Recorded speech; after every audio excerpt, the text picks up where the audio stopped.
Ladies and gentlemen, how are you? It's Waco from Revolution here with Vincent Lapaire, the general manager of Ferdinand Berthoud. There's a word in English that I love. It's called Herculean, right? And Herculean refers to Hercules and the 12 labors, which he had to do in 10 years, right? So he had to do these crazy things like cleaning out the Aegean stables, which had, I think, 1,000 head of cattle and had not been cleaned in 30 years, And creating a completely handmade watch, but at the level that you have achieved, I would consider to be Herculean. Right? So bravo, Vincent. Thank you, thank you. I know it's Naissance d'une Montre number 3. Yeah. Talk to me about how you got involved into this project, what this project is all about, and how it embarked you and Ferdinand Berthoud on this incredible journey.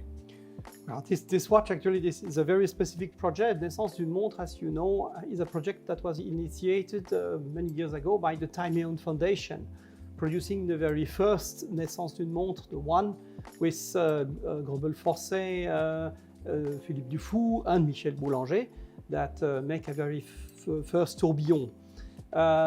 Here, this Naissance d'une Montre 3, after the unique piece made by Urwerk and Ocillon together, is a completely different project because this watch is inspired by the work of Ferdinand Berthoud, the astronomical pocket watch number 3, actually, integrating for the first time in a Naissance d'une Montre a fusee and chain device and a bimetallic balance, or what we call an integral balance, a first since decades, because this technique of bimetallic balance wheel were completely forgotten.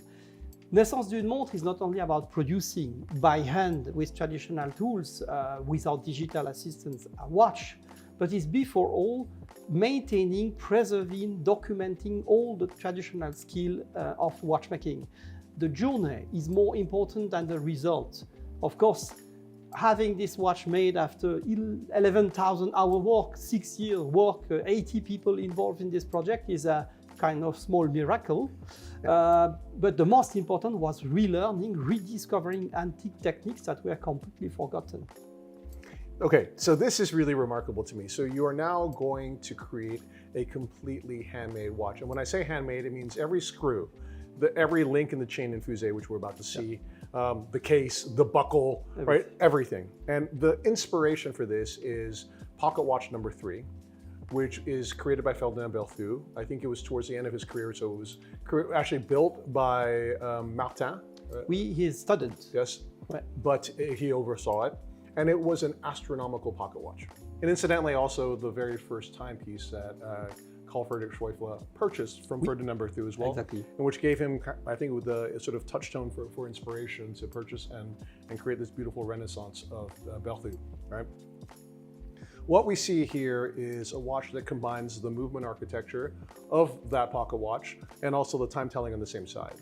So we have the chain and fusee mechanism, which we see also in number 3, which is beautiful. And incidentally, I've just wound it as well. And it's such a physical, sensorial, and oral pleasure to wind it as well, because it's so smooth. And Constant, who's on the other side of the room, was saying, oh, and I can almost hear a little bit the sound of the chain as well, which is wonderful.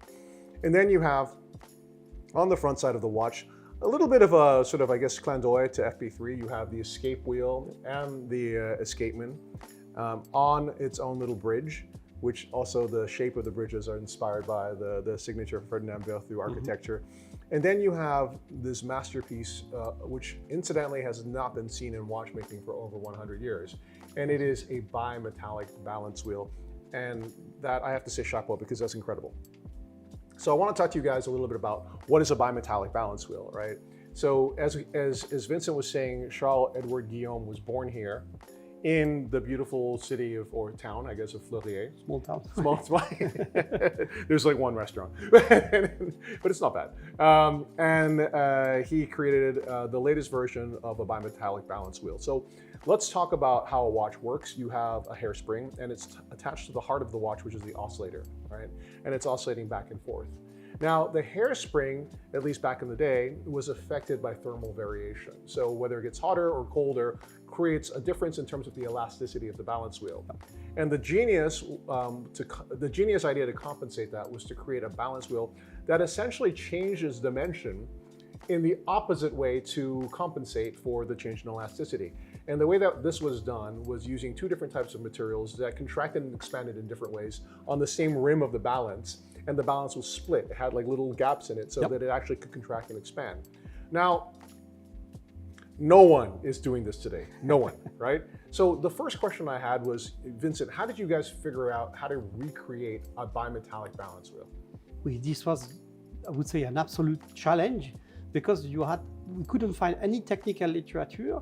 We approached all the members of the Time Foundation, these major watchmakers, and none of them never work on it. Nobody knows how to achieve it. I have to pause here just for 1 second. There's a humorous story that one of the members actually said, oh, I think you need to put a little mini crucible and you put the materials in there and then you go to your attic and you put on a string and swing it around and it'll fuse that way. It doesn't work incidentally. No, it doesn't work. This is part of alchemy, but it's not working. No, it was a very complex point. We needed 3 years learning by doing, really, trying to first work by fusion of the metals. And it was not working because the surface was never perfect. So when we tried to shape the balance, everything came apart.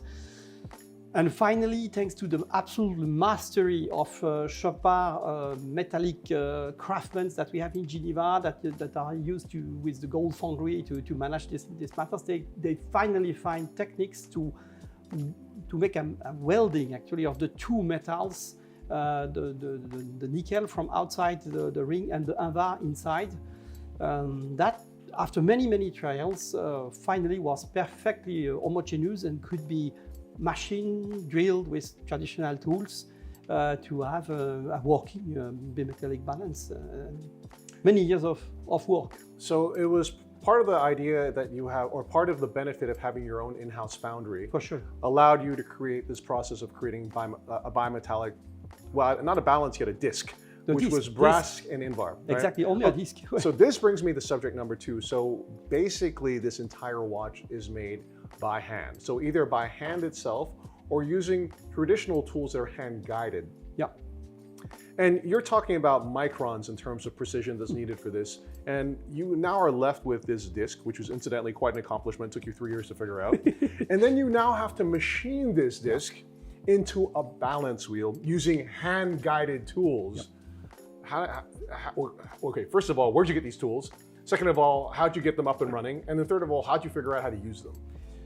Oui, but that's another part of the story of this project was to build a specific workshop that here in Fleurier that is called Atelier Tradition, housing this antique machine from the 1950s, 60s, Jeep borer from Geneva, milling machines and everything, EVAG to produce the tools, pantograph and so on, to refurbish these tools, to recalibrate them.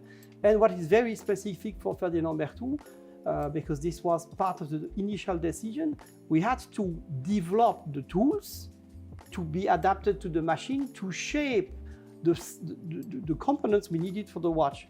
We didn't say, okay, we have these existing tools and we will design the watch with them. Here we say, no, we have a design that is made by Berthoud. We have to make exactly the way Mr. Berthoud was doing himself.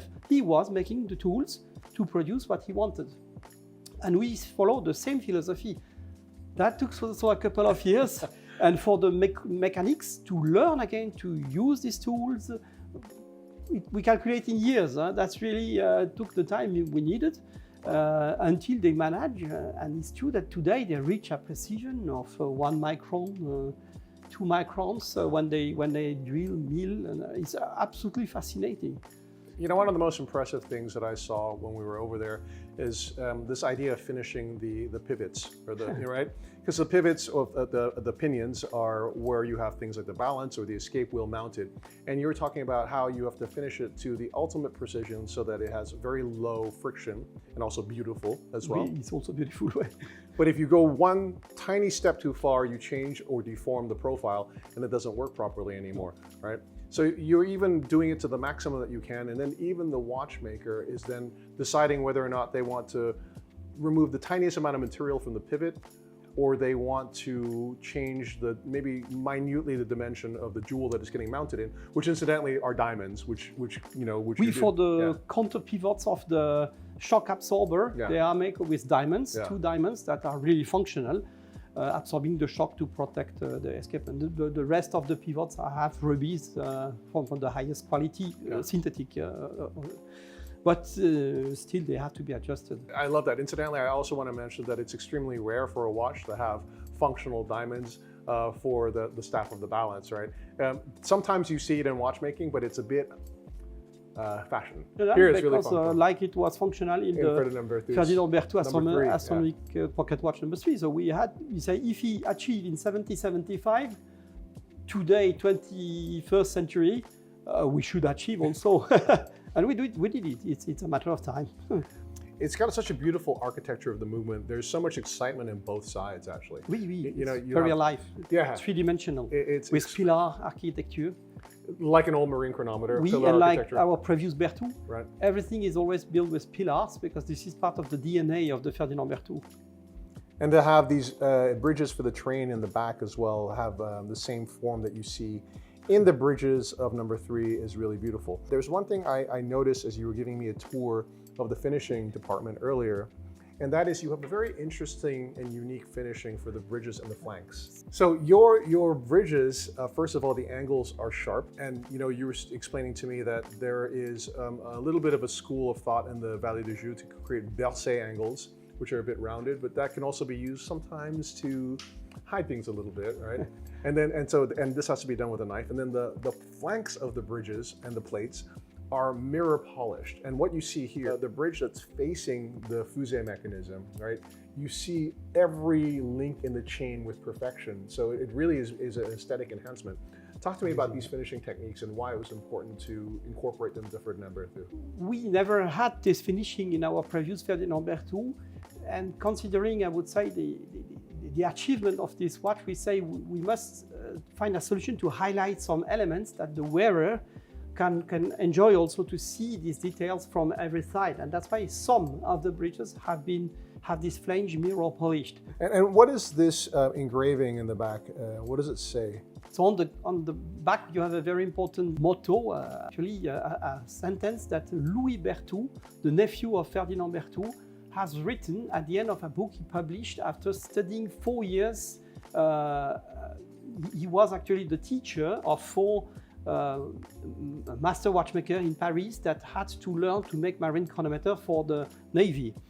And he published a book for his students. At the end of his book, give a motto to his students that is valid for any craftsman in the world actually, even today. In French means autant qui instruit. In English can be translated like to the time, the great teacher. Because if you have not received your mastery of watchmaker, you are still not a master. You need the time, you need the experience. This is exactly what we needed to achieve this Ferdinand Berthoud chronometer certified timekeeper. And that's also what they learned at the time. And today, any new craftsman in any category of work that is working with his hand needs the time and experience. And that sometimes today is really, I believe it's the most important message. This is also a message that is perfectly in line with the Time Foundation project. Now you said something very interesting to me just there. You said chronometer certified. Now, okay, you can't make a watch from my perspective with the name Ferdinand Berthoud on it. That's not a chronometer. That is not a chrono certified. And without saying too much, I think that the term chronometer is a bit overused today. Oui. Because to me, if you're going to call your watch a chronometer, then it should have external certification from COSC, you know? But you went an incredibly difficult pathway here to completely remake a bimetallic balance wheel. You're using an old-fashioned steel hairspring, right? I mean, were you concerned at all about submitting this to COSC? At the very beginning of the project, because this for Ferdinand Berthoud, as a marine chronometer maker, if we produce a Ferdinand Berthoud and it is not a COSC certified, for us, we miss something. Accuracy and beauty is part of the DNA. Everything must be balanced, actually. But it's true that by Ferdinand Berthoud, it's always the concern. The shape must follow the function, and the function must be done to achieve the cost certification. Because actually it's the only neutral body controlled by the Swiss state that guarantee the accuracy of your watch. And this is a major concern today.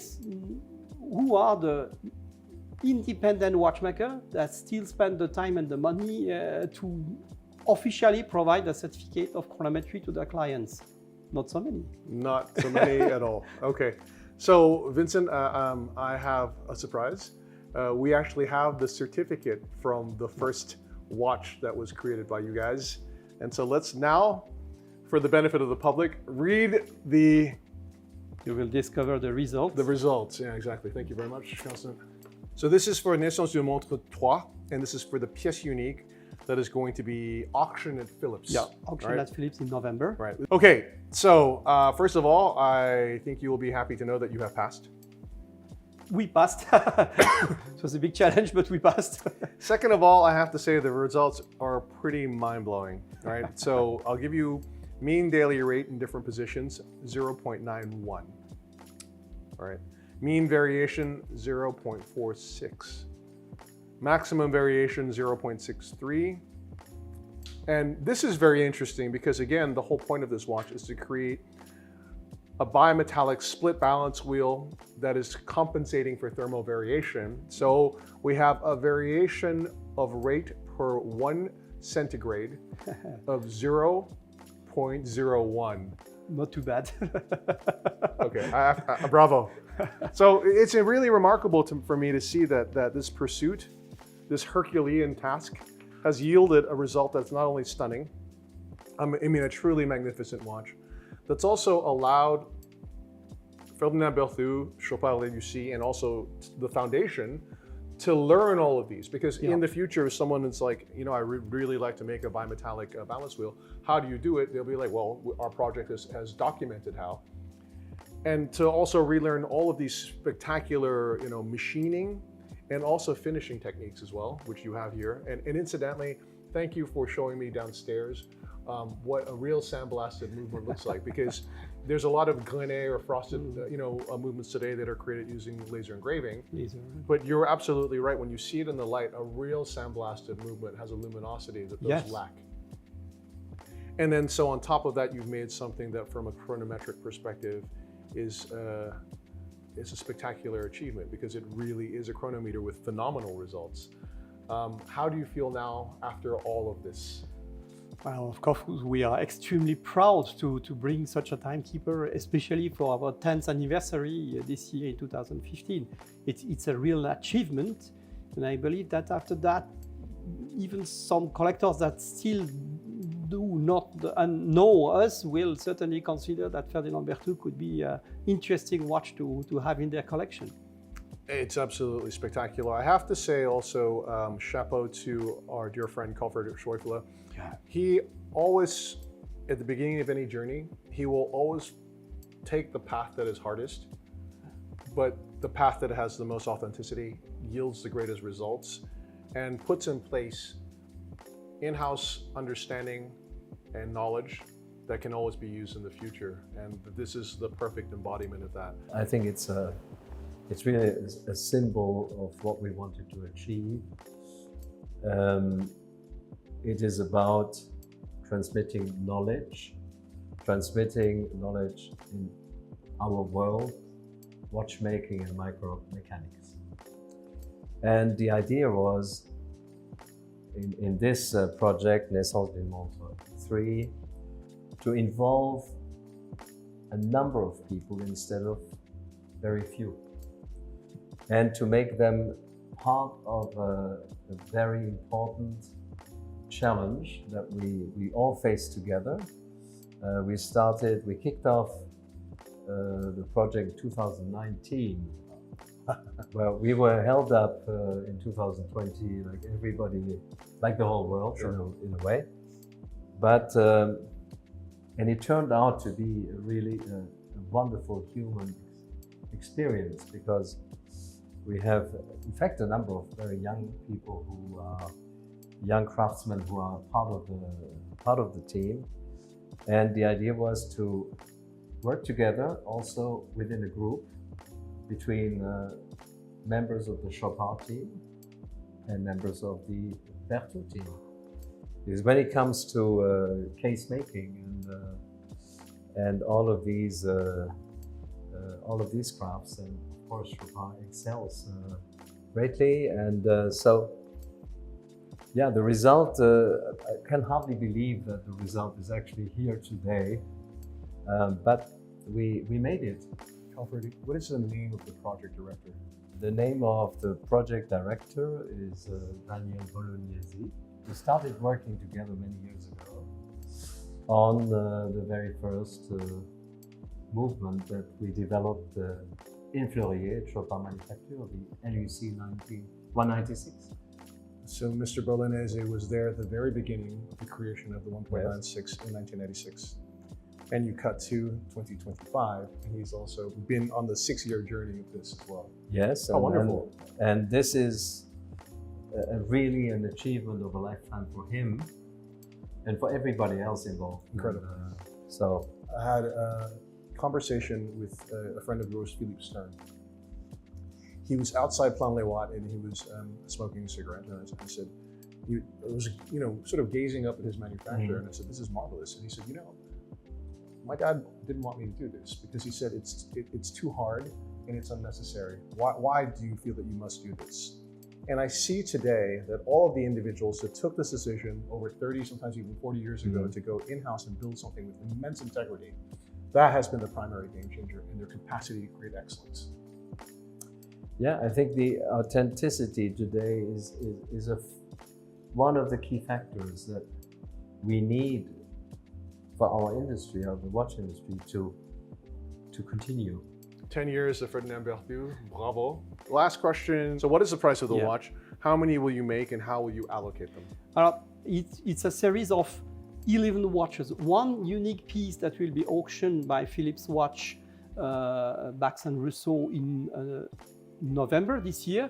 That's the only one that we will produce in stainless steel, and 10 made of 18 karat ethical gold material that we will start to supply next year, maximum 2 watches per year. And the collectors can choose the gold color, but also the finishing of the movement. So we can imagine, because we managed to make 9 variants between the gold color and the finishing of the movements. That means on the 10, possibly you can have 9 different. Wow.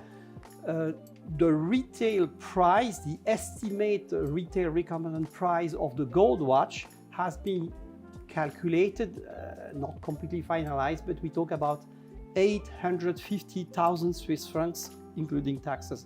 It's not a commercial project. This is a learning project. It's a corporate project. It has nothing to do with margin. It's purely an accomplishment. Well, it's quite the accomplishment, and I want to congratulate you, Vincent, Ferdinand Berthoud, the entire Chopin family, and also the Scheufele family for this, because it is truly spectacular. Bravo. Thank you so much. And so guys, you understand now why I said Herculean. Well, I think the application here is most apt. Thank you for tuning in, and if you like our content, don't forget to like, subscribe, and comment below. Thank you again.